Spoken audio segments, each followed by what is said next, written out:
everybody, so I said in my last video that I was going to make a video about my favourite vegan and cruelty-free makeup products because I spent so long complaining about brands that weren't cruelty-free when they kind of made it out that they were cruelty-free.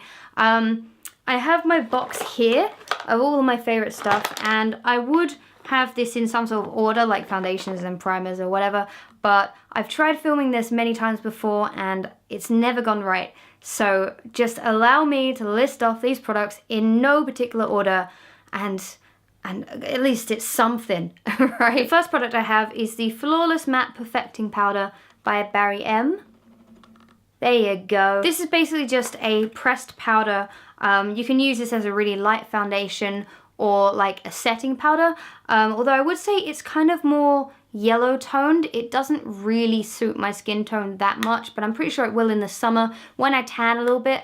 But if you have my skin tone, it may not work for you in the winter. But overall, this is a really nice product. It's a light coverage. And not all of Barry M stuff is vegan, so I can't say they're a vegan brand, but they are very honest on their website about their cruelty-free stance and how they don't sell in China.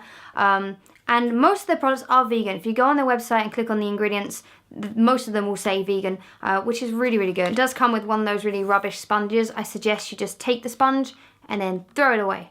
They're no good. Next up, we have the Mineral Powder by Gosh in the shade, what's that, 002?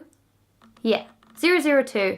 And I've tried this a couple of times, and again, it's not specifically my skin tone, but it is a loose powder. I prefer loose powders to pressed powders, so you can just grab a brush and just, you know, and it just kind of, I use it as a setting powder. I haven't got it on today, but I do actually have a product in here that I do have on today. It's pretty good. It's not exactly my skin tone, but it is a really, really fine powder, and it is really, really good. Now, the product that I am using as a setting powder today is my favorite of these three, and that is the Too Faced Amazing Face. It is a fantastic product. It's vegan, it's cruelty-free. Too Faced don't sell in China. They're a really, really good brand. They're not the cheapest brand, but they are really, really good. As you can tell, I'm starting to wear this thing down. It's my skin tone, as you can tell. I'm wearing it today. Gets rid of all of the shine, and it's fantastic. It's a shame it's pressed, but I'm not complaining because it works wonders.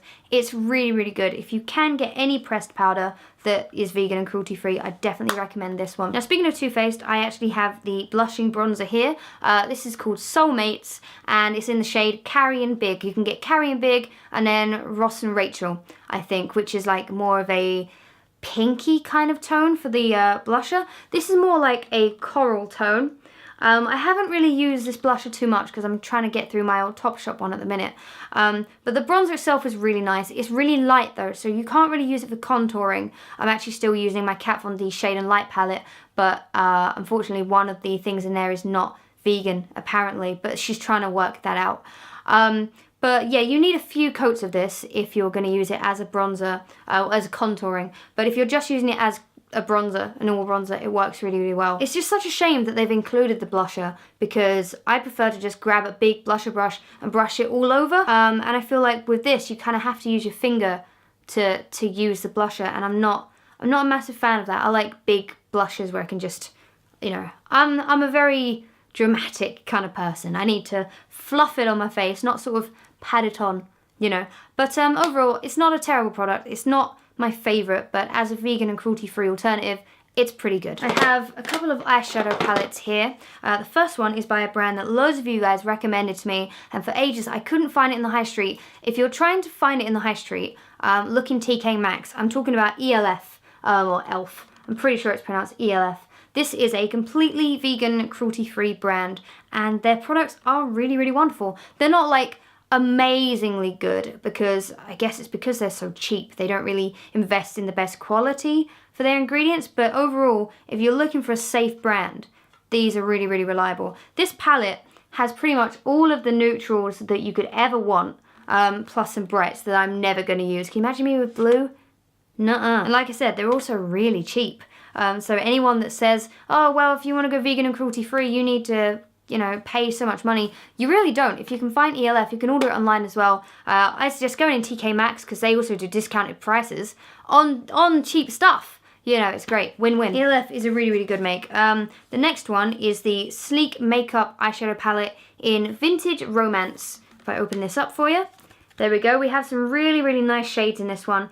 I use quite a few purples now. I've used this once or twice, and they're really, really pigmented. And I'm not wearing it today, as you can tell. I'm still using my old Kat Von D one, which again, it has some carmine in it.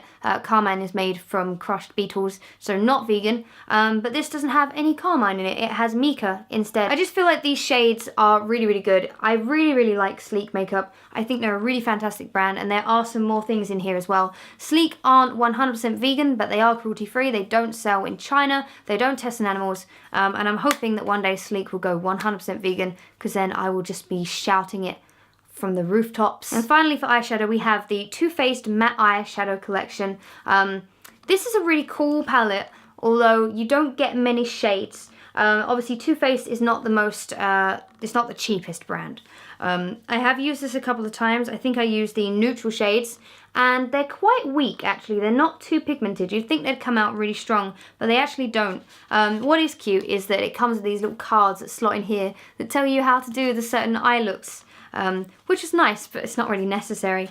Overall, it's not a bad product. It's not my favourite palette of all time, but it's pretty good, and it's vegan and cruelty-free, so you can't really go wrong. Again, Too Faced, look in TK Maxx, just like ELF, and hopefully you should get some discounted prices. This isn't Spawn, by the way. I just went in TK Maxx and came out happy, so I don't know, free promo, why not? I also have this by Sleek, which is the Luminous Pressed Powder. I shouldn't really be including this in my favourites because I picked this up knowing it was vegan and being like, oh yeah, it's vegan and stuff. But for a pressed powder, this has lots of reflecting particles in. And I don't really want my face to be a disco ball. So I'm not really sure what to do with this. It is just a pressed powder, you know, you set your makeup with.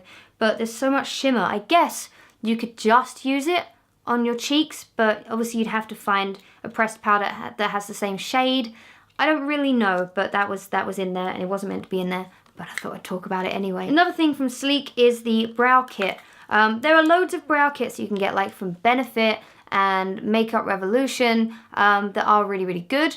But this one is vegan and cruelty-free. If I show you guys what the palette looks like. This one is the wax, this one is the powder. Now the thing is, this powder, you would think it's cool toned. It's actually not. When I used it on my eyebrows, they came out more red toned. They looked nice, but they were a lot warmer than they are today. I'm currently using, what am I using? I think I'm still using a Revolution, Makeup Revolution brow kit. I'm being honest here. I'm using up the stuff that, you know, I had prior to me becoming really cruelty-free, advocating and stuff. So if you're okay with warm eyebrows, then this is a really good one.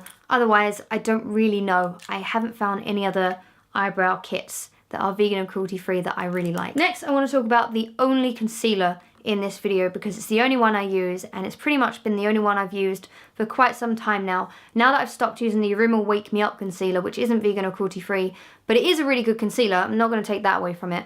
I have been using the Kat Von D Lock-It Tattoo Concealer. I know this is not the cheapest stuff, and I know that it's hard to get in the UK. You can't find it on the high street. You have to order it from Sephora, which can be expensive, and also Sephora have stores in China, so technically they're not cruelty-free, but the brand Kat Von D is trying to go 100% vegan. I think all of her products are cruelty-free. They're not tested on animals, but I mean technically they're not cruelty-free because some of the products still have carmine and some other non-vegan products. But she has said in one of her videos that she's trying to not roll them out, she's trying to phase them out. She's trying to phase out the non-vegan things and reformulate them so they are vegan, but it does take a long time to reformulate products. So hopefully she will become 100% vegan within the next year. I'm really hoping so. This is a vegan concealer, and it's so good. It's so strong. Now the thing is, there is so much hype about this. Oh, this is in light 16, by the way, in case you're wondering. Don't judge me, I'm very tired. What was I about to say? Yes, there's a lot of hype about this product when it first came out that, oh, you can cover tattoos with it. That's not actually true. I have tried it and I've seen it online. You can't cover a full tattoo unless you use like a whole tube of this stuff. You can like hide them slightly, you can fade them out, but they won't go completely. This is a concealer for your face. Don't get them mixed up. This is just, it's wonderful. It's very thick though, very thick. You only need a little, which is why since August, I've only used that much. That's pretty amazing. Oh, my back. I'm not used to sitting upright, I'm used to slouching. Oh, that's so much comfier. Oh, now the eyeliner that I use, the eyeliner that I have on today, is called Independent, and it's by Lush. I think this is actually the only Lush makeup product that I have in this video, because I'm not a massive fan of their makeup, I've got to be honest. However, this eyeliner is really, really good, although it is prone to sort of drying out a little bit and sort of not, it doesn't chip off during the day, but when you take it off, it comes off in chunks, does that make sense? And sometimes when you apply it, like you have streak marks in it. But overall, if you're taking your time and you do a couple of coats, this is a really, really good eyeliner. Let me show you the little tip that you get. This is a nice little autofocus feature, isn't it? Look at that. So there you go. That's the tip.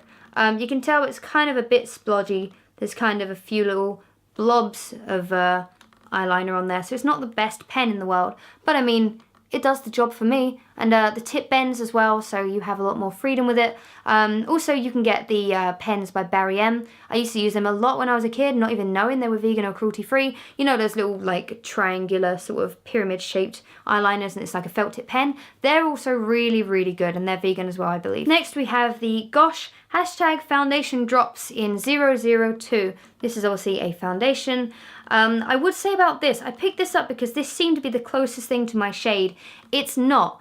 This is actually a lot lighter than my skin tone. If I try and show you guys, just very quickly, I'll show you on my hand. Come on, you can do this. Focus. There you go. You can see there, it's not completely my shade. It's actually very, very light. And it's medium coverage. Even though it's very water-based, it's quite thin, but it does give a medium coverage, which means that it will go a long way. This tube will last you a long while. It's not even a tube, it's a bowl. What am I talking about? It's also one of those really weird pipette things. Not a massive fan of them. But the foundation itself is pretty good. I mean, for a vegan, cruelty-free alternative, this is really, really good. Don't really know what else to say, other than definitely apply it with a beauty blender and not a brush. I've tried using Real Techniques brush with one of these, and it leaves streaks. It's very watery, quite thin, and it's kind of greasy, so you definitely need to use a setting powder, but it's a good product for what it is. Just use a blending brush, okay? Sponge. Use a blending sponge. That's what I meant, a beauty blender. This is why I don't want to talk about makeup on this channel anymore, because I don't know what the hell I'm talking about. I was lying when I said that eyeliner was the only Lush product. This is also a Lush product. This is the Feeling Younger Skin Tint. This is one that I picked up quite recently. You wouldn't believe it from the state of the packaging. That's what makeup bags do for you. I picked this up in Oxford Street, I believe, and I was like, this is a really weird consistency for a highlighter. That's what it is. If I show you, come on, focus, you can do this. It's kind of bright, but it's kind of like a thick, it's like paint, you know? But it's really, really good. If I just take a little bit, it's like a mousse is the best way I can describe it. If I just put it on my hand there, come on, there you go. And then you sort of blend it a little bit, like that, and then it sort of just naturally kind of blends in. It's really good. It's very shimmery, but it is vegan. And it's a really, really nice highlighter. I wouldn't say don't use too much, because it leaves this very sort of pearlescent kind of glow. It's not just like a white kind of light powder. It's a pearlescent kind of glow. You're going to shimmer a lot. But it's a really, really good product, and it goes really, really far. So definitely pick it up if you have some spare change. It's quite expensive, as with all Lush products. Next up we have a couple of lipsticks. I'm not a massive fan of lipsticks. You guys know that I don't really wear them, and the shades that I do wear, unfortunately, they're not vegan or cruelty-free. I used to love MAC lipsticks, but I don't really wear MAC anymore. I'm just gonna use what I have and then just not wear it ever again, because MAC suck for cruelty-free stuff. This one is by Gosh, and I think this is just called matte lipstick. This is, it's a Velvet Touch lipstick, but it's in matte. This is shade 002 Rose, and if I try and show you, there we go. There we are. See, it's kind of, let me try and swatch it for you. My God, look at me. I am a beauty guru now. I'm doing swatches and everything. Oh, I feel like I'm ruining a lipstick when I do swatches. Is it just me who thinks that? I don't know. As you can hopefully tell when it wants to focus. Come on, buddy. You can do it. There you go. It is matte. It is pure matte. It doesn't look too even, but that's just the way that I've applied it. You know, I can't do those nice swatches that everyone does, but hopefully you get a good idea of the colour. I would say though, it does dry out your lips quite a lot. You definitely need to use some sort of lip gloss over the top, and I'd recommend using a Lush lip sugar scrub beforehand and then using a vegan lip gloss. Anyway, next we have two by ELF, and these are called moisturising lipsticks, but I didn't find these to be too moisturising, but I mean, for the price you pay, it's not too bad. This one is Pink Minx, and I'll show you there. It's more peachy than the last one, if I try and do a swatch of that. Yeah, this is definitely more like a corally peach colour. This is a really nice shade, and it's also applying a lot nicer than the other one. There you go. See, it's a nice shade. I really like that shade. That's really cool. I don't really know what else to say, other than, again, I'd recommend sugar scrubs and lip gloss over the top. Just because they say moisturising, but it's not. And finally we have one that I've used a couple of times, as you can tell from the top of it. This is called Berry Kiss, and this is also by ELF, and that looks like that. If you've seen some of my recent videos where I'm wearing lipstick, it's probably this one. Let me try and swatch that one. Oh, I've broken it. Oh, good. Oh, wow. I am the best beauty guru ever. Move out the way, Zoella. Oh, there's a new queen in town. So obviously what we've learned from this is ELF lipsticks should not be swatched. And they're very thin, which is not good. But I will still show you the swatch anyway. I'm so sad now. That is such a good lipstick. Oh man. So the Berry Kiss is that one there. So you can tell that's more of a, a cool tone. I think I prefer the one in the middle. That's pretty cool. I'm going to start using that one, although I'm going to be a lot more delicate with it. Next up, also by ELF, we have the eyelid primer. In case you're wondering, I got all these in some sort of like eye gift set that I got in TK Maxx. Again, not sponsored. This is basically a really, really good alternative to the eyeshadow primer by Urban Decay. And it looks like that. It's kind of a neutral tone, but it doesn't actually stay on the skin in that tone. It's more like, it becomes like a really light kind of primer that you just put eyeshadow over the top and you forget it's there, and it just helps your eyeshadow stay on longer, and also smells really good. Oh wait, no it doesn't. Oh, I don't know. That smells really chemically, but quite nice. You know when you go into like a petrol station and you know that it smells, but you also really love it? It's kind of like that. It doesn't smell of petrol, but you get what I'm saying. Finally, by ELF, we have the Longwear Lip Liner. Whenever I use a lipstick, I use a lip liner just because my lips are not very defined. I don't have a big Cupid's bow, and I like to define that, and also a lot of my lipsticks bleed. I don't know why. Maybe I just do that all the time because I use those sugar scrubs, so I'm always doing that and wiping sugar off my mouth. I don't know. It looks like this. There you go. It's just a neutral colour. Not sure it would go with the coral one that I showed you. If I try and do a swatch. Oh, it might do actually. But it definitely goes better with the Berry Kiss, the one that broke. If I just show you. That one up the top, that is the swatch that I just did. So you can tell that it would go better with the Berry Kiss. But I'm sure it would probably work for both. But yeah, it is a good lip liner though. Up until recently I was using one by Topshop that is also really good. But that one's also just as good, and no buns were harmed in the making of it. I also have 3 mascaras. The first one is the one that I use all the time. So if you like my lashes, which you shouldn't, because mine are just always poker straight, I use the Too Faced Better Than Sex. Doesn't want to focus. Come on. There you go. Too Faced Better Than Sex. This isn't the cheapest mascara. It's not the most uplifting mascara.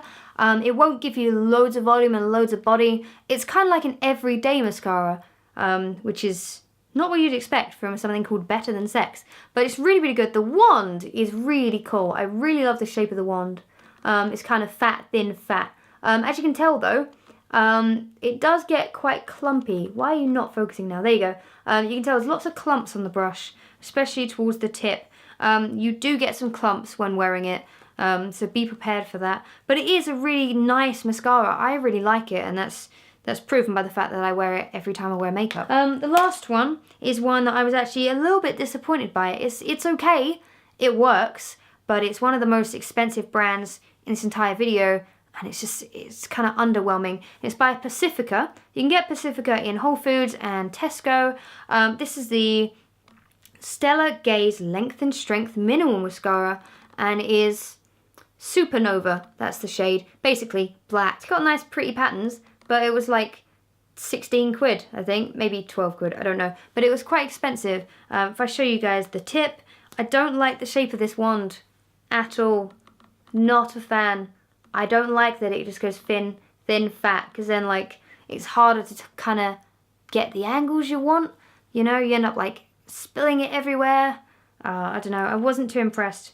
But it is vegan, it is cruelty-free. All of Pacifica stuff is vegan and cruelty-free, so if you're definitely running out of like brands to try and you want to try something new, Pacifica is a safe one. And finally, the thing that we probably should have started with, I have some primers. So the first one is the Sleek Makeup Control Shine Prime. I've tried this a couple of times. It's probably, let me try again just to remind myself. I would say that out of all of the primers I'm going to talk about, this one is the closest to a dupe for the POREfessional by Benefit. If you haven't tried that, I mean, it is one of the most popular primers on the market, the POREfessional. I think it's the best-selling primer in the UK. This is a really good dupe for it. It's kind of like identical, really. It's kind of like a paste. If I show you real quick, come on, focus. You can do this. There you go. If I try and show you, you can see that it's kind of like, you can't really see. Camera, come on. You can see that it's kind of like a, you see, yeah, I can't really describe it, like a paste, I guess you'd call it. Not sure, but it's really good. It's kind of like the POREfessional though, it gives that velvety touch. I don't really like the velvety touch. It basically makes your skin feel really kind of slippery, but also smooth, but not shiny. I don't know, I don't really like the feel of it, but it's a good product. A gel-based primer is Gosh Anti-Wrinkle Foundation Primer. This one I got in Superdrug. It's not the cheapest primer out there, but it is like a thick gel, if I try and show you. Come on, there you go. See that? Yeah, kind of like a gel. I would say it's my least favourite out of the three, just because it's such a creamy kind of gel consistency, and it leaves your skin feeling, again, that velvety touch, but also a bit more greasy than the Sleek one. I feel like if you put foundation on too soon after applying this, then it's just going to slide off your face rather than stay on your face. But it's not too bad if you prefer gel primers. And the last product in this entire bucket is one of my favourites. And again, it's hard to get hold of because it is Kat Von D. It is the Lock-It Featherweight Primer. Now this one, there you go. This is like a really thin cream-based primer. It's really thin. Let me show you. Come on, focus. See, it's kind of like really, really watery thin. But it's not meant to give that velvety touch, and it doesn't. And it just primes your skin, and it just preps it for makeup. And it really honestly does help your makeup stay on your skin. Right now, I'm already feeling a bit of friction on my hand as I rub it in.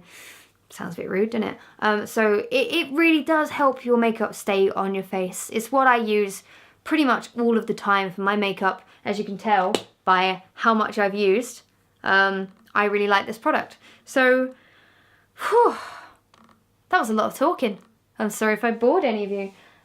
Those are my favourite makeup products that are vegan and cruelty-free. I hope you've enjoyed this video. Let me know in the comments below if I got anything wrong. If there's anything that's not vegan or not cruelty-free at the time of filming, then let me know and I will correct it as soon as I possibly can. Let me know your favourite vegan and cruelty-free products. Let me know if you've tried any of these and if you find them great or if you find them rubbish. Give me suggestions on what products that I should use, you know, and I think that pretty much covers all of the makeup stuff that I want to do on this channel. I don't really want to do the foundation reviews anymore because a couple of you guys kind of made me realise that it's kind of hypocritical to promote products that are tested on animals when I really, really hate products that are tested on animals. But it's just that I bought them and I feel like I'd be wasting my money if I didn't. So I'm kind of in a conflict there. I'm hoping to kind of gear this channel more towards like just chilled out sort of tips videos and book videos, and I don't know yet, but I hope you've enjoyed this video at least, and I will see you guys in the next video, which will be my top 10 books of 2015. Catch you later! Bye! Huh, I need to sleep and drink a lot of water.